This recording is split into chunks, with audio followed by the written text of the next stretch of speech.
Hi all, எல்லோரும் எப்படி இருக்கீங்க? நம்ம இன்றைக்கி பார்க்க போகிறது ஒரு டிஃப்ரெண்ட்டான ஒரு கேரட் கீர் ரெசிபி தாங்க. வாங்க இது எப்படி செய்கிறதுன்னு பார்க்கலாம்.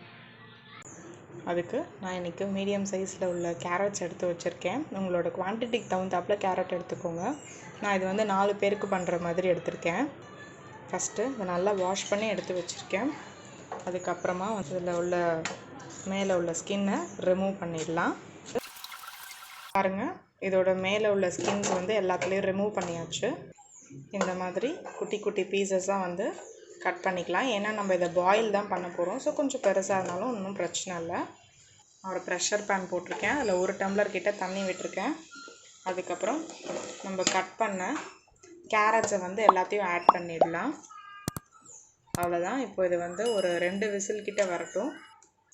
ரொம்ப தண்ணி ஊற்றிட வேண்டாம். ஸோ வேகிற அளவுக்கு கொஞ்சமாக தண்ணி விட்டுக்கோங்க.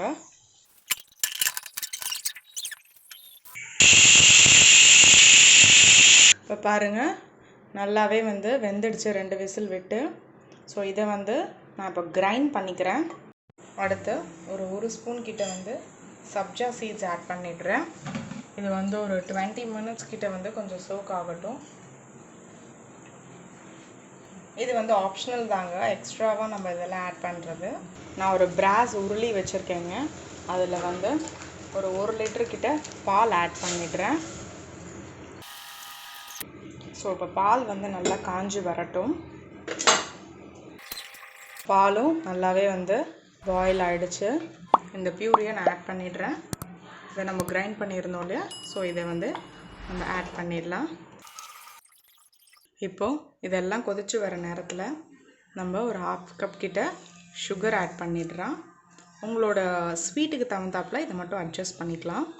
அடுத்து இது கூட ஒரு 1லேருந்து 1.5 ஸ்பூன் கிட்ட ஏலக்காய் பொடி ஆட் பண்ணிக்கிறேன் ஃப்ளேவருக்காக. ஸோ நல்லா இப்போ எல்லாத்தையும் ஒன்றா மிக்ஸ் பண்ணிவிடுங்க. ஒரு கொதி வரட்டும்.